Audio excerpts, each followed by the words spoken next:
Salut à tous, c'est Viname et aujourd'hui on se retrouve pour la review du Dart Zone Max Aeon Pro.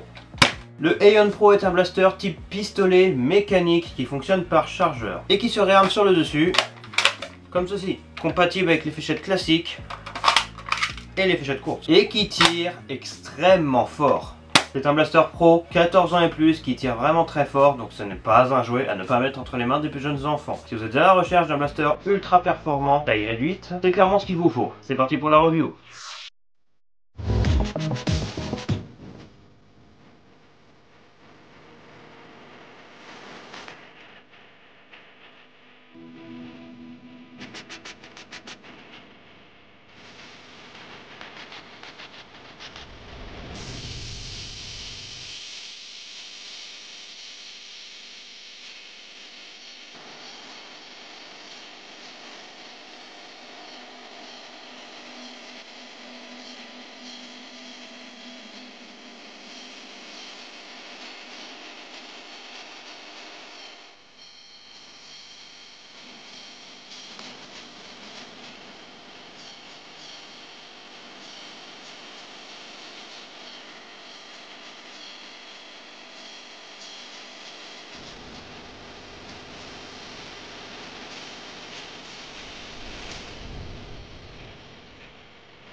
La revue du blaster commence par l'avant. Il y a un canon détachable, mais c'est purement esthétique. À part ça, l'intérieur du canon est en métal, comme son proche cousin format plus gros, le Nexus Pro, qui est littéralement le même blaster, mais en plus gros. Le système interne est plus ou moins le même. À l'arrière du blaster, absolument rien, c'est coupé net, pas d'attache cross, pas de cross, absolument rien. Seulement un aspect plutôt esthétique. Même pas de tube de rallonge pour permettre de laisser passer à tout hasard un piston ou un ressort. Tout est vraiment comprimé à l'intérieur. Au niveau des rails tactiques, on a un sur le dessus, plus vers l'avant. Et c'est tout pour notre rail tactique, ce ne sont pas les rails tactiques classiques, c'est un blaster pro, 14 ans et plus, je me répète, mais ici nous avons un blaster avec un rail style Picatinny, donc si vous avez des accessoires type Airsoft, ça fera parfaitement le job sur ce blaster. Mais non, vous ne pourrez pas y mettre vos accessoires Nerf ou de la gamme Dart Zone classique ou d'autres marques. Au niveau des attaches langues, on n'en a absolument aucun sur ce blaster, on pourrait croire que ceci est un attache langue, mais vu l'épaisseur sur le dessus, c'est absolument impossible de faire passer quoi que ce soit. Donc c'est plutôt dommage, et même s'il paraît un petit peu gros, ce qui est le cas, il n'est pas aussi petit qu'un Strongarm par exemple. Pour ceux qui voudraient voir la différence, voilà, l'Aeon Pro est, contrairement à ce qu'on pourrait croire, un peu gros quand même, mais je suis sûr qu'il existe des holsters pour lui, à vous de chercher. Pour ce qui est du système de désoreillement, il n'y en a pas au premier abord et pourtant, si. Déjà, premier point important, ce blaster vous rappellera probablement le Nerf Elite, Retaliator ou Delta Trooper ou Echo. Ce genre de blaster, Vericon aussi. Non, ça vous rappelle pas? Alors prenez votre Retaliator, enlevez-y la crosse et le canon.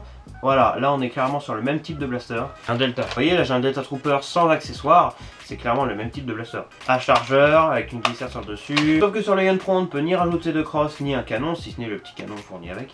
Et donc sur ces très connus Retaliator, Delta Trooper et compagnie, on avait, quand on ramenait la pompe en arrière, une trappe de désoreillement sur le dessus, que sur certains blasters on peut détacher, sur d'autres non ici. Ici c'est bien plus évolué. Je ramène la pompe en arrière, qui est déjà d'une beaucoup plus dure, hein, c'est un blaster qui tire bien plus fort. Et ici, quelle surprise, on a directement un trou, tout simplement. Et c'est quand même quelque chose de beaucoup plus évolué, c'est pas un petit trou, ce n'est ni une trappe, c'est vraiment, il n'y a rien. C'est absolument troué partout. Donc c'est l'idéal pour désoreiller le blaster dans le cas où il s'enraye, mais le système est quand même bien différent des autres blasters, Retaliator et compagnie. Et pour vous dire, à enrayer, c'est quasiment impossible. Mais dans le cas où ça devait arriver, après avoir réarmé le blaster, je ne peux plus ramener la pompe en arrière. Utilisez ce petit bouton ici, je force vers l'arrière et...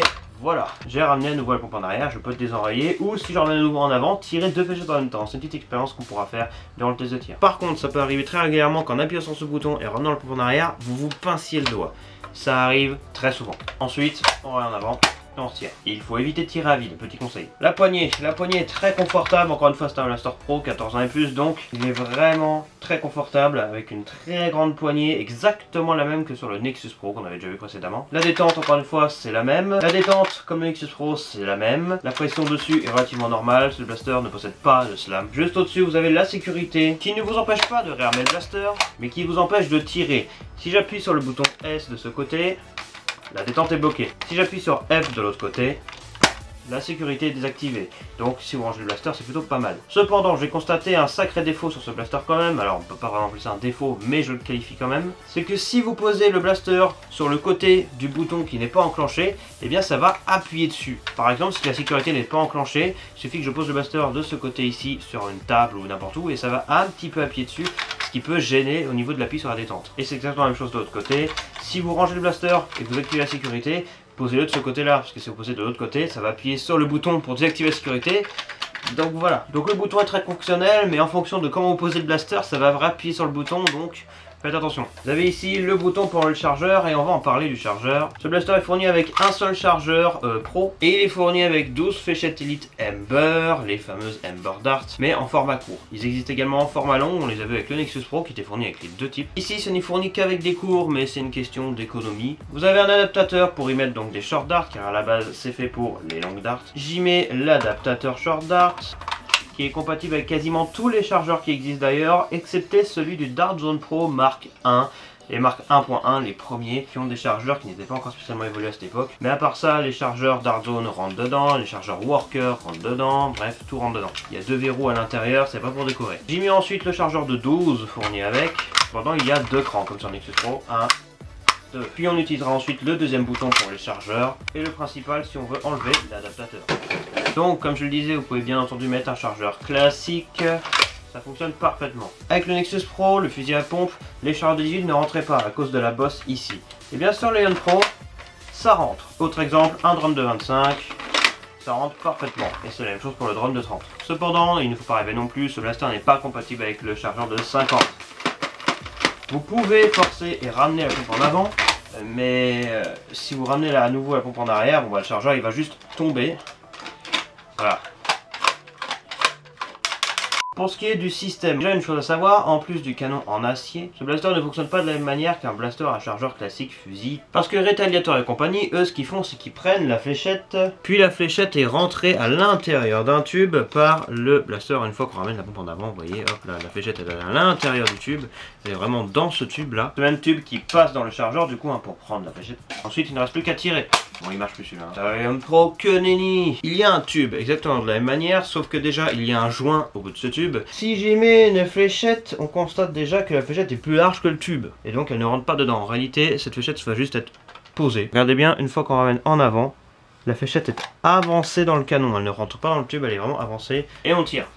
Et donc il n'y a strictement aucun restricteur d'air dans ce fameux tube. C'est juste le ressort, un trou, de l'air, ça passe, ça tire. Il n'y a aucun restricteur d'air, rien de tout ça. Ici on a le Powered by PTDZ. PTDZ égale Prime Time Dart Zone. Prime Time étant l'entreprise qui gère Dart Zone. Si vous avez un blaster estampillé Adventure Force et que vous voyez Powered by PTDZ écrit dessus, c'est un Dart Zone.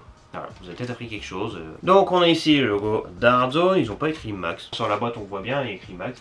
Aeon Pro, très classe. Il faut savoir que le joint qui est ici permet le bon passage de l'air dans le canon, pour qu'il n'y ait aucune fuite d'air par là ou par là. Dans le cas où ce joint commencerait à ne plus fonctionner, ou que vous arriviez à le péter, ou qu'il s'enlève, peu importe. Comme avec le Nexus Pro, en plus des fléchettes et de tous les accessoires, Dart Zone vous fournissent deux joints de rechange. Et ça c'est plutôt pas mal, donc deux joints de rechange, s'il y en a un qui casse, on en met un autre. Voilà, beaucoup de choses à dire, mais je pense qu'on a fait le tour. C'était la review de Lion Pro, maintenant le test de tir. Fléchette Elite Ember, format court.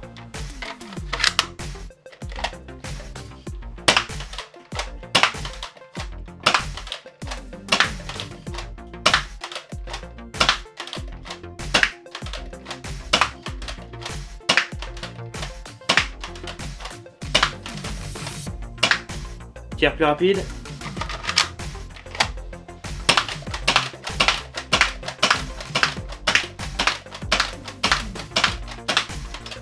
Tir 2 par 2.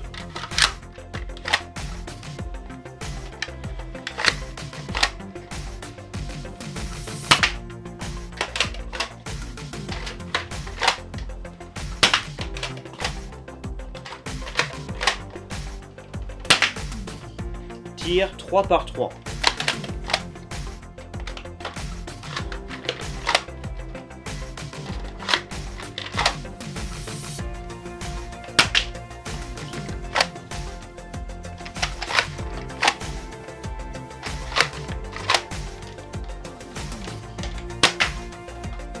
fléchette élite standard.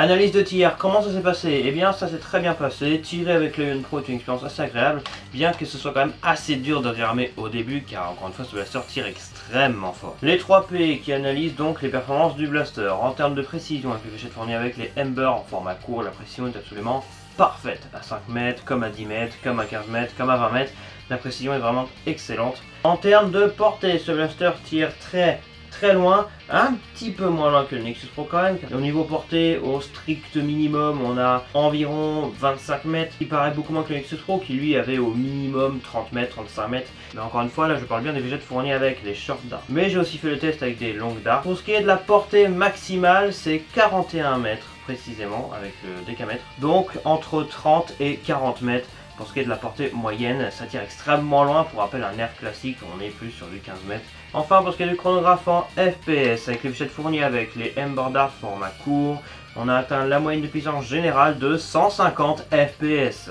150 FPS, c'est juste énorme, c'est plus de 2 fois plus que les nerfs Elite classiques. Avec les fléchettes Elite standard, j'ai aussi fait le test, on a atteint la moyenne de puissance de 148 FPS. Soit exactement la même chose qu'avec le Nexus Pro, hein, c'est 148 aussi. Le truc c'est que j'ai eu un tir avec les Lion Pro à 177 FPS avec la fléchette Elite. Bon, c'était un coup de chance, c'est la seule fois où il m'a fait autant. Mais tout ça pour dire que ça tire extrêmement fort, mais bon, après les fléchettes Elite classiques c'est tellement pas précis que bon, on ne s'y avère strictement jamais avec ça, sauf peut-être pour rire, ça dépend. Là, Waffle Dart, avec laquelle on a eu une moyenne de puissance de 120 FPS, soit un de moins qu'avec le Nexus Pro. La Waffle ayant une tête un peu large, elle frotte un peu dans le canon qui est très étroit, bien qu'en métal de Lion Pro, mais le canon est quand même plus court qu'avec le Nexus Pro. Donc voilà toutes les informations que je peux fournir sur ce blaster. Maintenant, conclusion. Je ne vais pas passer par 4 chemins. Si vous avez déjà vu la review de Nexus Pro, ce qui est fort probable, je vais vous dire un seul truc. Achetez ce blaster si vous cherchez un pistolet format plus réduit que le Nexus Pro avec une glissade sur le dessus, bref.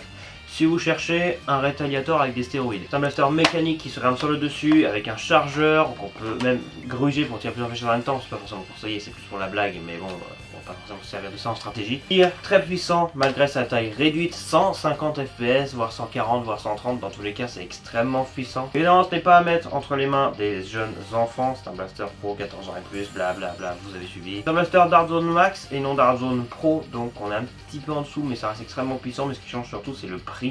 Le Lion Pro est trouvable, bon c'est assez vague les prix, ça peut varier entre 40 et 50 voire 60 euros si vous faites relativement pigeonner. Si j'étais vous, le meilleur prix pour moi pour un Lion Pro, 30, 40 euros, voire 50 euros, allez on va aller là. Sur le site Blaster Time bien entendu, qui est le meilleur site où acheter Dart Zone, il est aussi disponible sur Amazon, mais ce n'est pas Dart Zone qui vend les blasters Dart Zone, mais un vendeur indépendant approuvé par Dart Zone.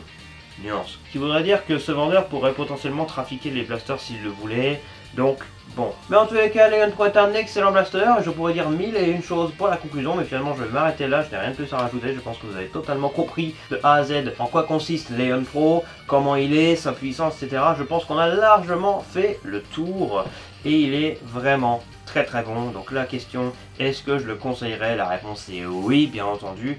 Et d'habitude je fais pour telle ou telle personne. Bon là c'est plutôt radical, si vous cherchez un blaster très puissant dans ce format là précis, foncez dessus, c'est clairement le meilleur choix que vous pouvez faire. Cependant, si vous faites des blaster games plus classiques, avec des blasters plus classiques, je serais plus du genre à vous déconseiller ce blaster. Vous allez tout simplement détruire vos adversaires, voilà, qui eux auront des blasters Elite classiques, 70 FPS, voire 60 des fois, allez 80, voilà 150, voilà, vous les explosez. Même des joueurs rivales ou hyper, vous les explosez. Donc au final, voilà, ça sera pour des blaster games ou des blaster war bien plus vénères. Et si cette grosse puissance ne vous suffit pas, et bien les modifications sont là pour ça, et elles sont extrêmement efficaces sur ce blaster, même s'il existe en alternative encore d'autres blasters plus puissants, mais à mon sens celui-ci vaut largement le coup d'œil. J'espère avoir fourni suffisamment d'informations pour vous faire prendre une décision sur si vous allez acheter ce blaster, Lion Pro ou non. Si la réponse est positive, vous avez un lien, 2 liens plutôt dans la description pour acheter le blaster. Je vous mets un lien Blaster Time et un lien Amazon. À vous de décider maintenant où vous allez l'acheter. On n'oublie pas que sur Blaster Time il y a les 11 € de livraison, mais je pense que ça vaut mieux ça que de se taper la douane en l'important des États-Unis. Parce que oui, Blaster Time s'importe des États-Unis. Merci à tous d'avoir regardé cette vidéo, j'espère qu'elle vous a plu. Si c'est le cas, n'hésitez pas à la liker et à vous abonner à la chaîne et d'activer la cloche de notification pour ne rater aucune des futures vidéos. Il y en a beaucoup pour la fin d'année. C'est le bordel là. Non mais... Bref, quant à moi, je vous dis à la prochaine pour une future vidéo de Nerf ou d'autres choses. C'était V-Name. Ciao.